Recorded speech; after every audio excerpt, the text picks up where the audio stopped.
Today we have two beautiful readings. The first reading from the 1 Kings chapter 21 verse 1 to 16. Then we continue with the Gospel of Matthew. The evil that is in the world can truly challenge us.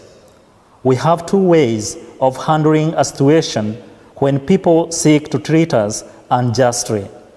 Both ways are biblical. The first way is the way of Naboth in the first reading. The second way is that of Jesus in the Gospel.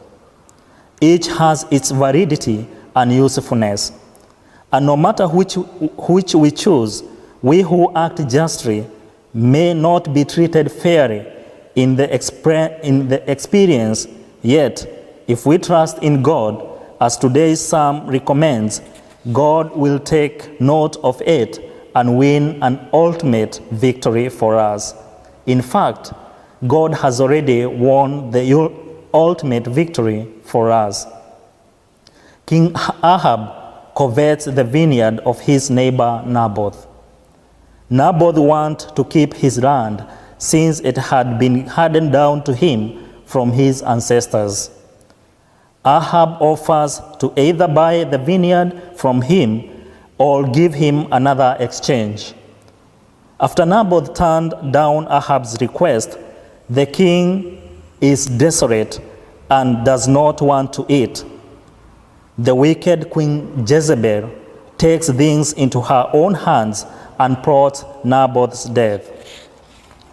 In order to get the vineyard from Naboth, Naboth had a right to his land, but ended up losing not only the land, but his life because of the wickedness of Jezebel.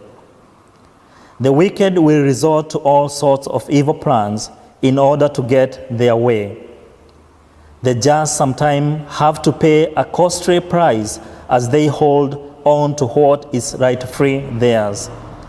In the Gospel, Jesus is in contrast to the first reading. He suggests that his disciples consciously change to be passive. Notice I did not say that Jesus tells them to be passive, but that they choose to be passive. Naboth ended up being passive, but it was not his choice.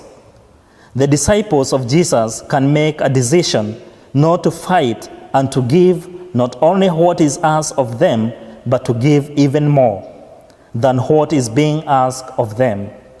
As I reflect on these two passages, I realized the key element is what we choose to do when we are confronted with evil.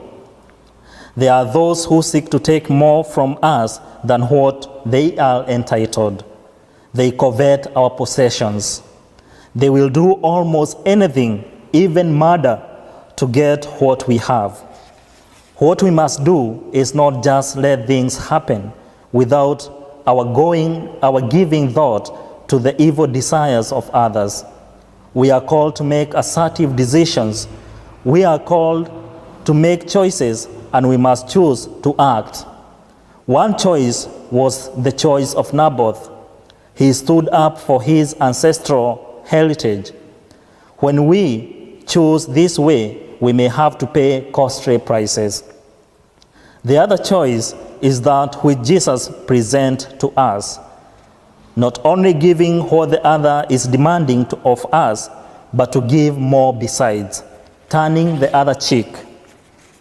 Let us ask ourselves, when I am confronted with unjust demands from others, what do I do or how do I react?